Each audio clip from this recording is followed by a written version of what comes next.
এই তো হাঁসের মাংসের তরকারি হয়ে গেছে। আর দেখুন, একদম মনে হচ্ছে হাঁসের তেলগুলো উপচে পড়ছে, বাট হাঁসের কোনো তেল রাখিনি বা কোনো চর্বি রাখিনি, সব ফেলে দিয়েছি। আর এভাবেই আমরা হাঁস ভুনা করে রাখি, ভুনা করে খাই।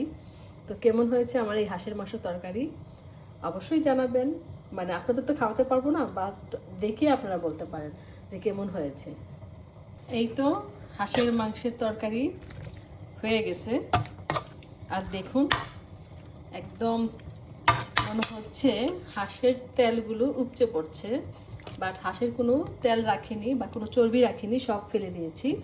আর এভাবেই আমরা হাঁস ভুনা করে রাখি, ভুনা করে খাই। তো কেমন হয়েছে আমার এই হাঁসের মাংসের তরকারি অবশ্যই জানাবেন।